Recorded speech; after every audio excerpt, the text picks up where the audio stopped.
welcome to the Naval Academy Museum, and for all those of you who are watching live stream, welcome for this event with Captain Peter Hammarstedt from Sea Shepherd.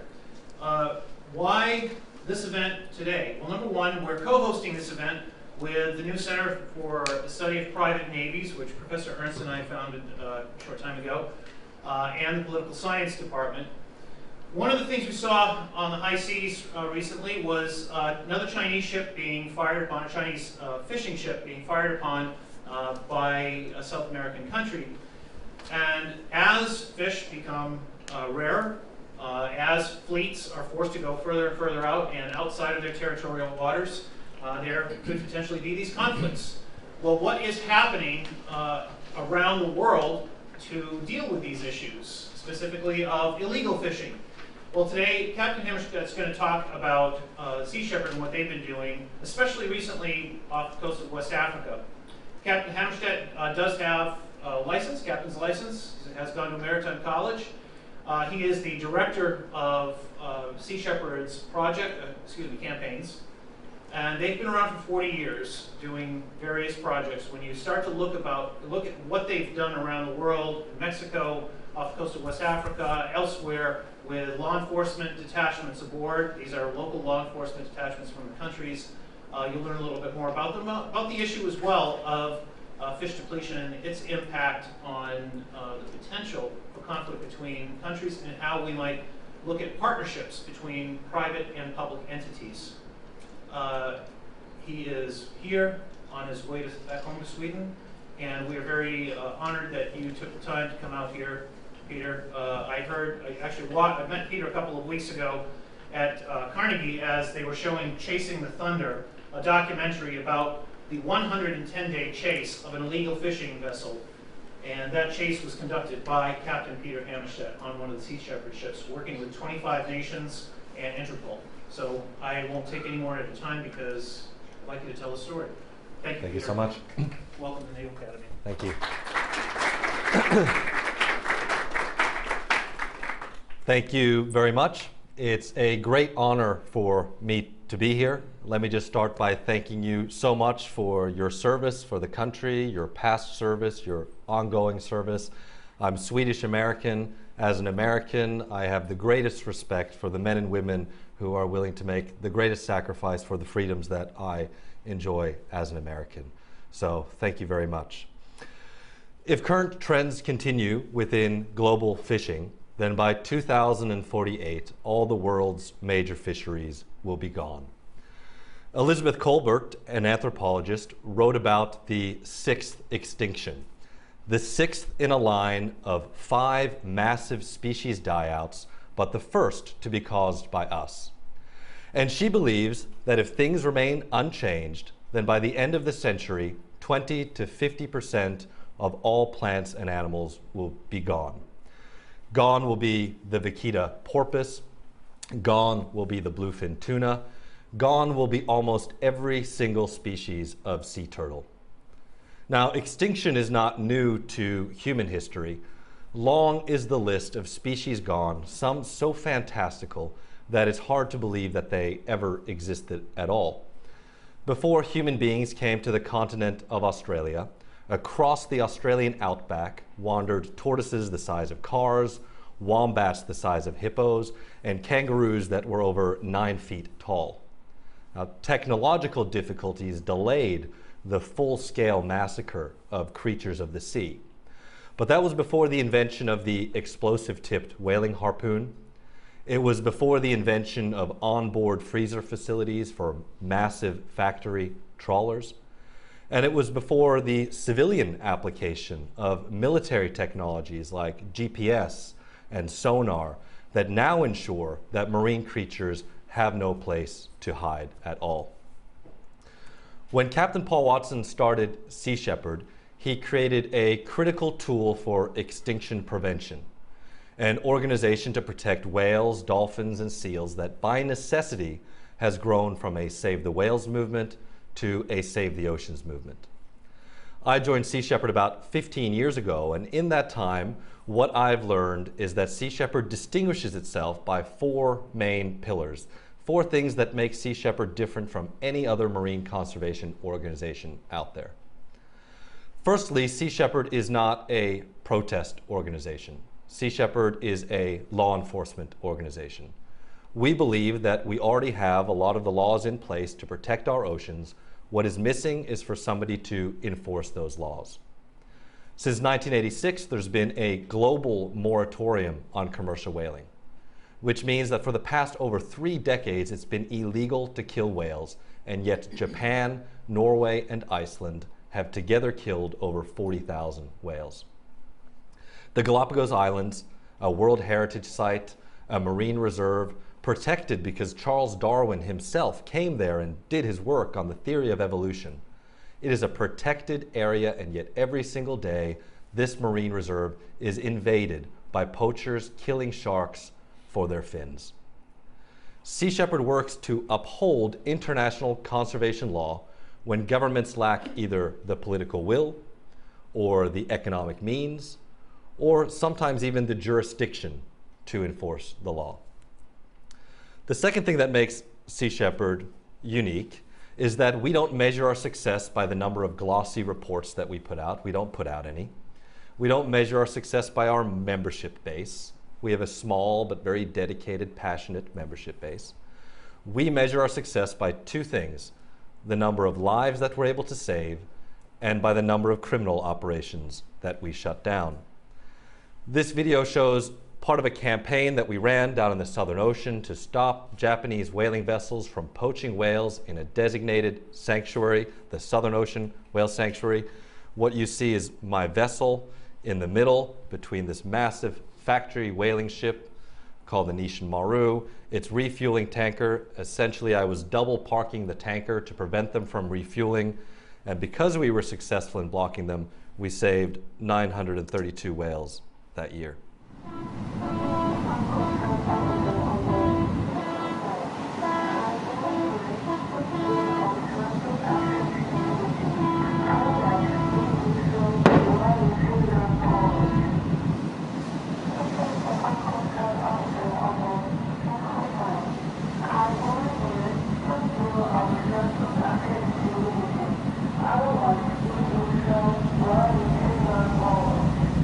What makes us unique is that we are a non-violent organization.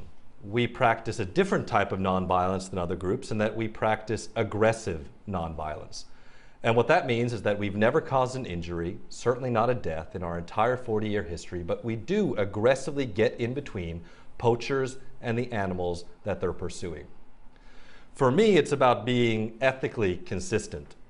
If outside the museum we see somebody kicking a dog, we're not just going to take pictures of that abuse taking place and we're then going to send it to the police and hope that they take it seriously. We're not going to start a Facebook group, please have this person stop kicking this dog. We're not going to start an online petition and start circulating it on Facebook. No, we're going to get between that person, get between that dog. We're going to take that dog away from that person, and we're going to make sure that that abuse is said and done. Now, I'm not a big guy. My nickname on the ships is the Hammer, but it's because of my surname, not because of my body mass.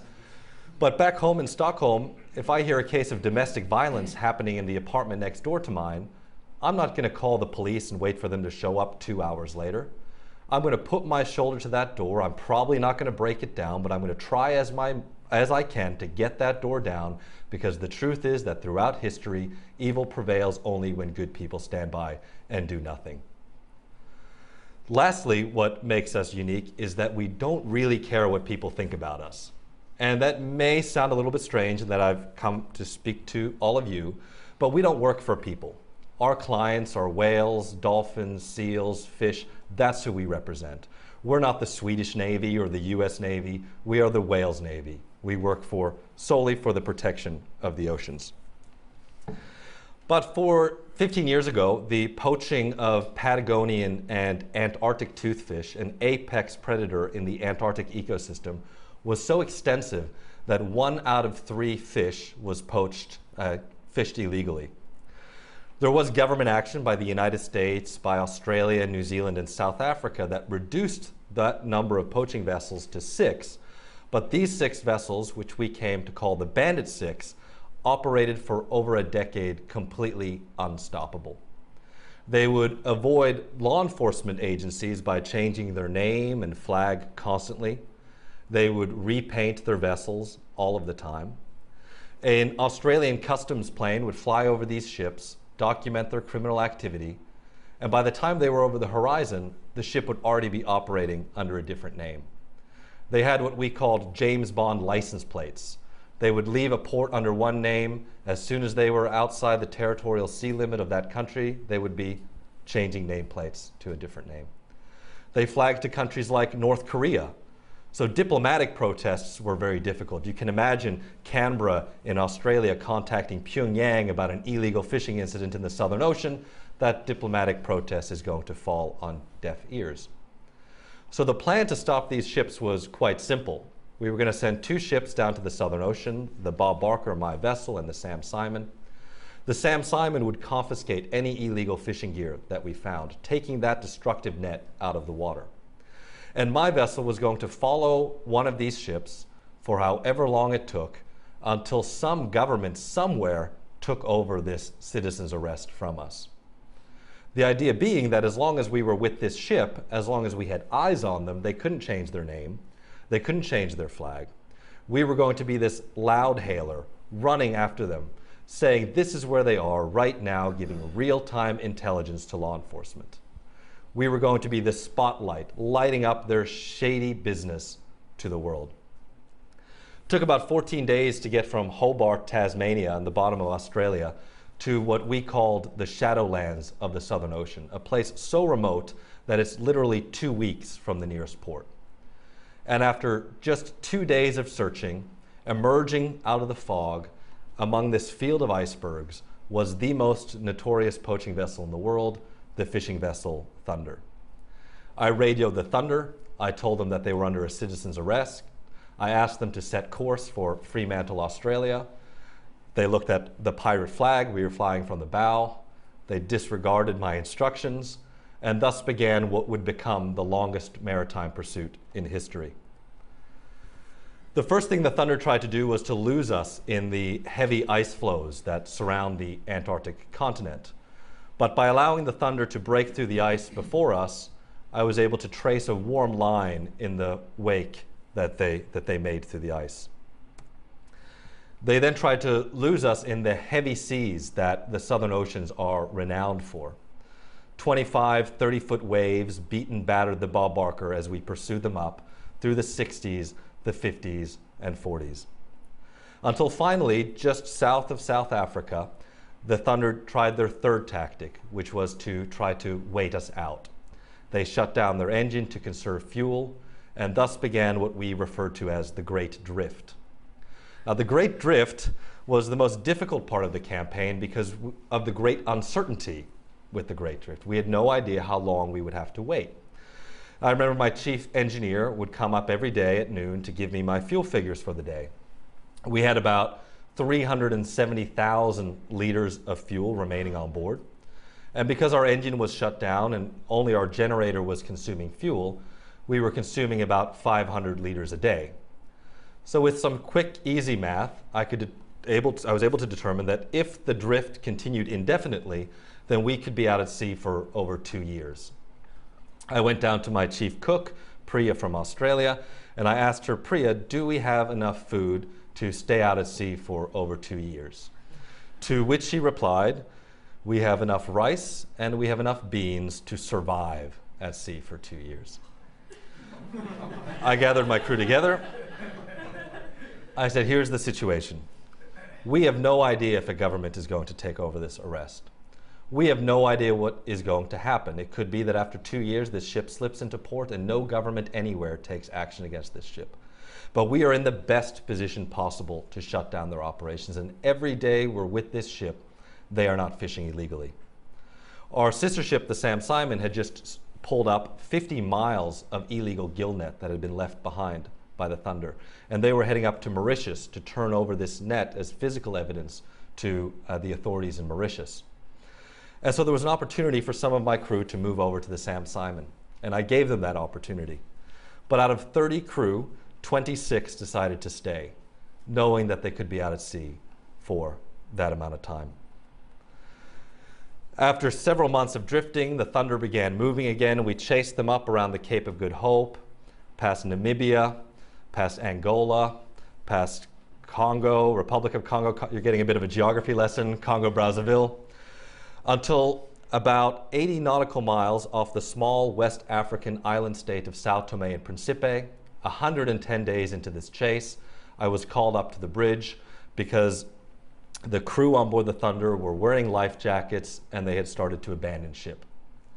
There was no distress call that had been put out, and it's as if the captain of the Thunder, on this day when he decided to sink his own ship, forgot to put out a mayday. So I radioed him and I asked, "It looks like you're abandoning ship. What's the problem?" And he says, "Oh, that's right. Mayday, mayday, mayday. I'm sinking. I'm sinking. We're taking on water in the engine room."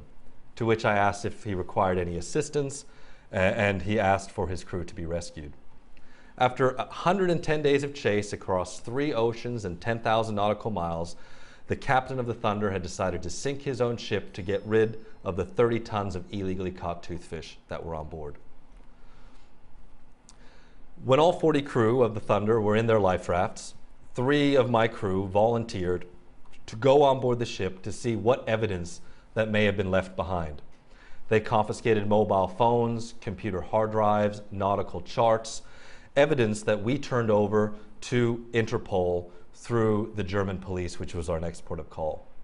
And that evidence was then actually used in the prosecution of the captain and 2 of his officers. All 3 gentlemen were sent to prison for 3 years in Sao Tome, and they were fined 15 million euro.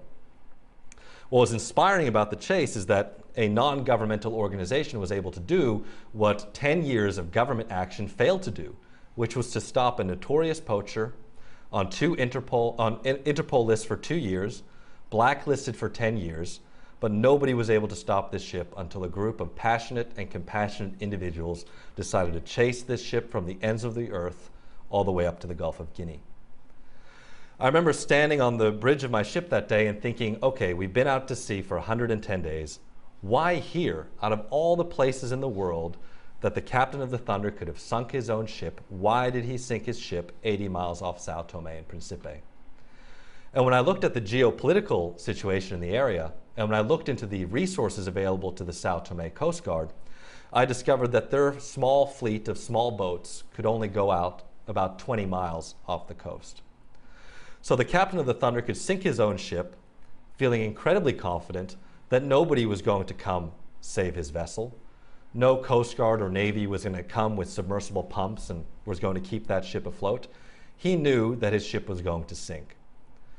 And the same reason that the captain of the Thunder decided to sink his ship in Sao Tomean waters is the same reason why the Gulf of Guinea has issues with narcotics trafficking, human trafficking, and other maritime security issues. It comes down to inadequate monitoring, control, and surveillance. Now, as I chased the Thunder, I'd spent over 10 years chasing whaling ships in the Antarctic. I didn't really know that much about fishing, and I thought, like most people, that you could just go out anywhere to sea and find fish. But that's not true. Fish congregate around continental shelves and seamounts and areas of shallow water that are predominantly in areas that belong to some state. And in a world where 15 to 40% of the global catch of fish is caught through illegal, unreported, and unregulated fishing. So in the case of the Gulf of Guinea, it's 5 out of every 10 fish is caught illegally.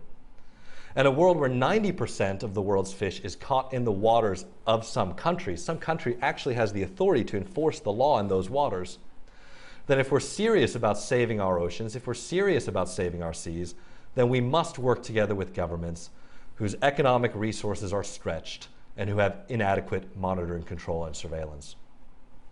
As I was chasing the Thunder up the west coast of Africa, I contacted several governments asking them to intervene and arrest this ship. And it was the Central West African coastal state of Gabon that said that if the Thunder entered their waters, then they would be arrested. And in the course of this chase, I began talking with the Gabonese government and found out that 10 to 20% of all the tuna caught in the Atlantic was caught in the waters of Gabon.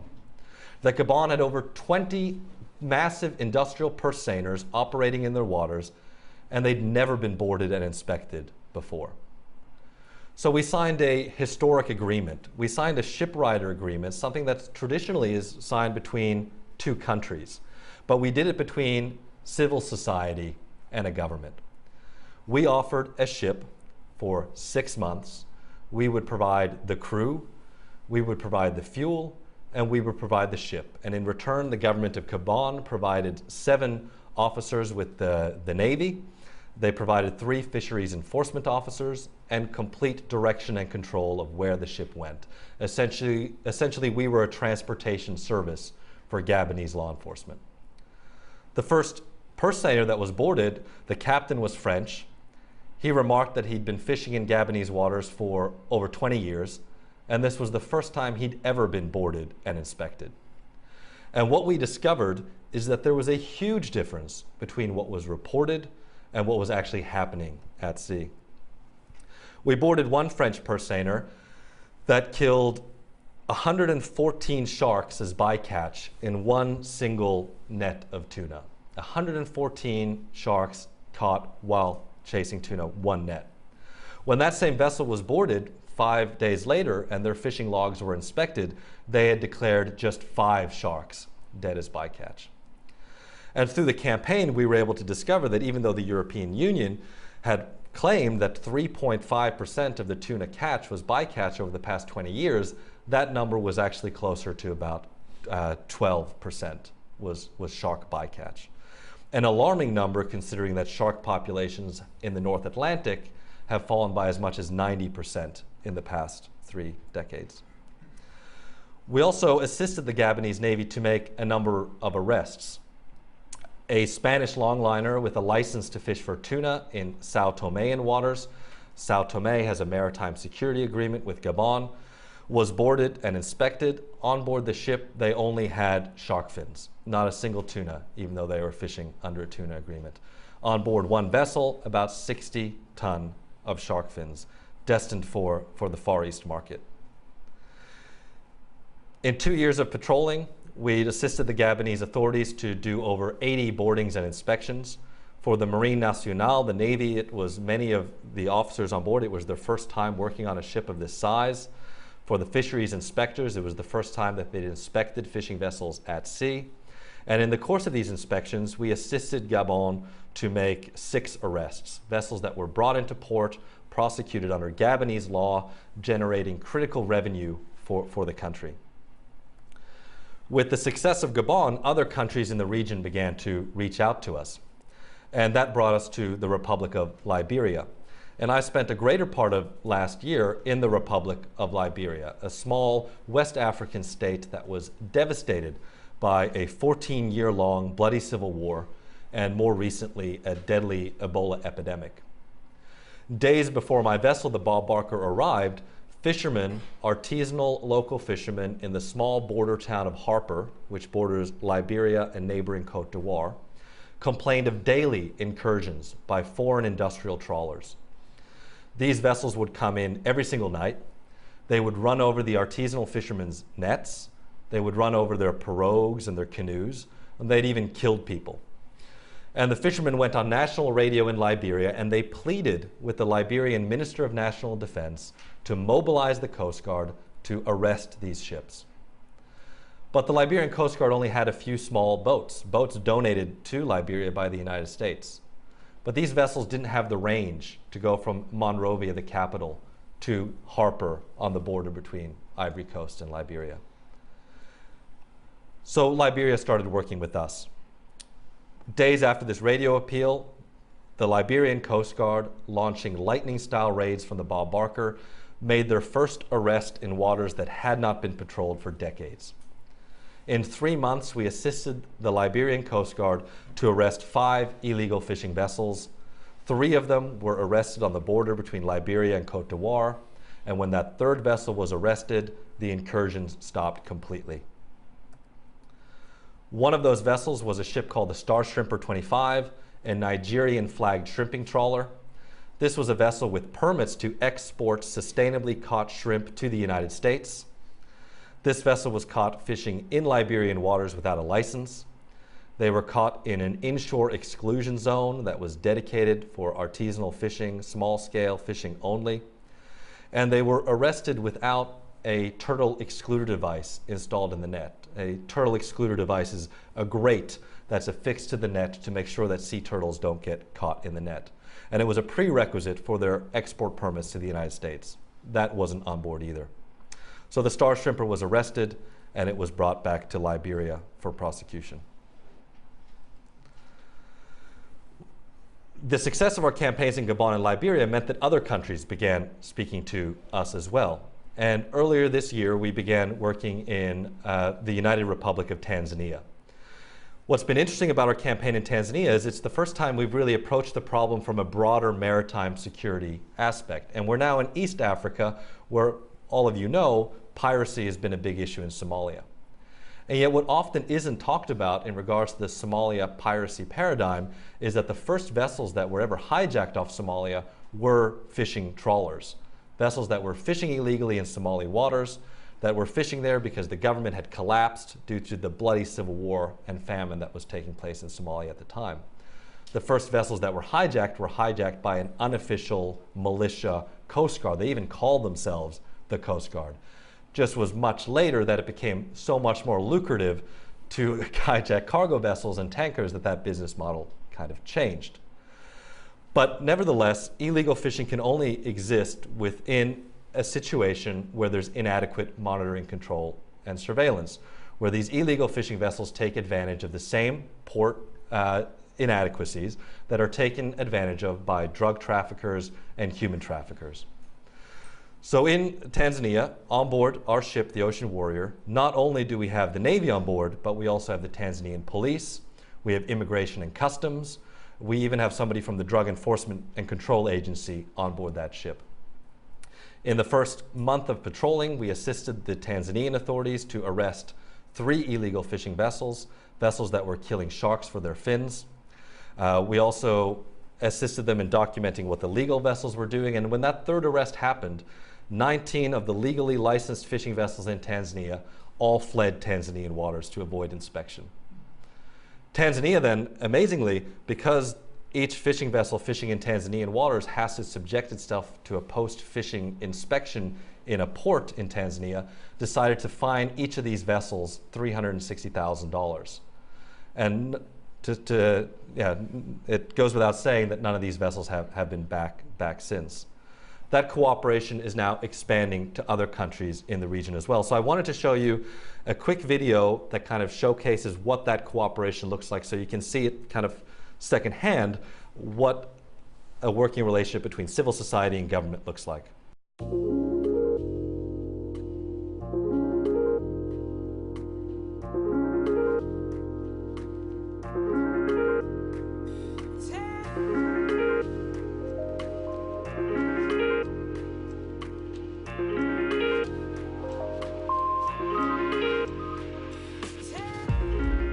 Operation Jadari is a joint operation between Sea Shepherd and the government of Tanzania. We are looking mostly for illegal, unregulated, and unreported fishing, such as shark finning, illegal bycatch, fishing without licenses. We are also examining boats for drug smuggling and human trafficking violations. So at the moment on board the Ocean Warrior, we have 11 representatives from the local governments here. We have 6 Navy personnel. We have 4 representatives from Deep Sea Fishing Agency, Customs, Immigration, and Drugs. And we have 1 overall coordinator for all of the MATT, the Multi-Agency Task Team.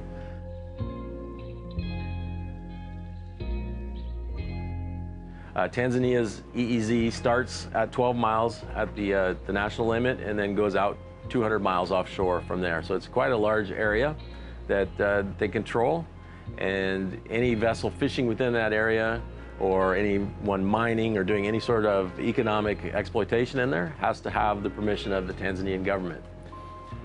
When an area doesn't get patrolled for a long time, then sometimes the fishing fleets in the area begin to think that they can get away with illegal fishing, and so we're here to prevent that from happening. And so we're here to lend the resources of ships and crew and some expertise to help them patrol offshore in the EEZ into deeper waters than their patrol boats generally reach.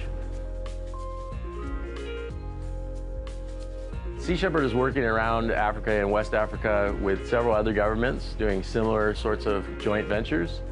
We have a campaign going in Liberia, we have a campaign going in Gabon, and now Tanzania is our newest campaign going with the African governments. We have made 2 arrests and examined and inspected 8 vessels in the waters off Tanzania. So what we're noticing now, coming out here on patrol in an area that hasn't been patrolled in a long time, is that the vessels we go on are a mess. The galleys are dirty, the living accommodations for their crew are terrible, they're not keeping track of their bycatch, they're finning sharks, they have illegal weapons on board. They're basically violating all the rules there are because there hasn't been a strong enforcement presence out here. So we're helping Tanzania bring that enforcement presence out to the EEZ. And I think just by having that presence, we're creating a lot of changes in how the ships are operating out here.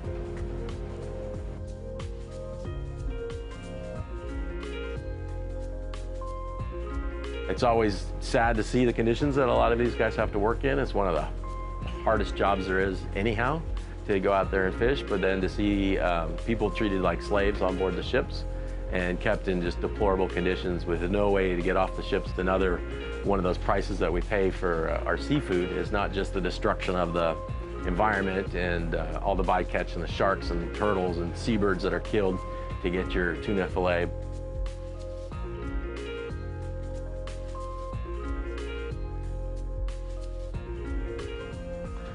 So one of the things I see over and over as you go around the world is that these last wild places, that we tend to treat them as piggy banks to be smashed and robbed of their riches, rather than treating them as the vital organs of the earth is what they need to be treated as. And we need to take care of it so that the earth can continue to sustain us. And we can see here the way this is operated is just greed is the main thing. And we have to change our way of thinking on that.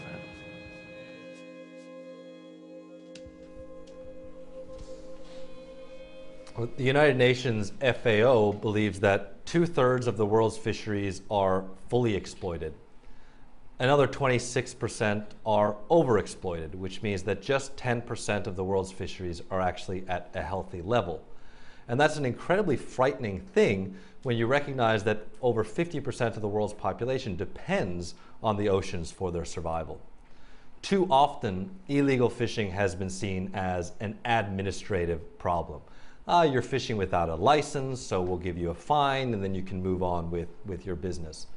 But in the past few years, illegal fishing is being taken more seriously, and that includes by the US government. The strategy for dealing with illegal fishing now has been to see illegal fishing as transnational organized crime. In the same way as Al Capone, the big gangster king of the United States, the FBI couldn't get him for the dozens of murders that he was suspected of ordering. What sent him to Alcatraz, where he ended up dying in prison, was tax evasion. And so when addressing the issue of illegal fishing, it's not just the act of fishing without a license or the act of fishing in a prohibited area, it's all the crimes that are also associated, the convergence crimes that are involved in the illegal fishing offense. If you're fishing without a license, you're also not paying taxes on what you're fishing. You're also likely to be trafficking in labor. The fishermen that you saw in this video are Indonesian fishermen on a vessel that was flagged to Malaysia. They were being paid $150 a month for the work that they were doing. On board the vessel was also an unlicensed Beretta firearm. That gun was used to threaten the fishermen when they weren't working hard enough. And these are fishermen that were working 20-hour days when they were fishing. So there's labor abuses involved in the high seas fishing industry, and especially within illegal fishing. There's going to be customs violations, fraudulent documents, and forgery. And of course, the fact that any of this is able to exist at the high seas is a great fear in any type of maritime security paradigm. A good friend of mine who works with port security for New York and New Jersey testified in Congress that as far as terrorism and piracy is concerned, we have to look at illegal fishing. And we have to remember that when the Mumbai terrorist attacks happened, those terrorists went ashore in India on board a fishing vessel because we're so used to seeing these fishing boats just come in and out uninspected. About 6% of fishing boats internationally have fisheries observers on board. I'm incredibly proud of what we're able to achieve with these illegal, unreported, unregulated fishing campaigns. We're facing this incredible crisis in our oceans, but we are working together with local governments whose economic resources are stretched to allow them to, one, see what's happening at sea, but two, to actually take their seas back from these poachers. If I've learned anything from these 15 years, it's what can be accomplished when civil society and governments work together, what our unconventional Navy can offer the navies of the world. Right now we have 2 ships in Africa, one off Tanzania and one off Liberia, and every single day they are shutting down criminal operations by pulling illegal nets out of the water, by confiscating illegal fishing hooks, and by assisting these governments to bring these poachers to justice. Thank you.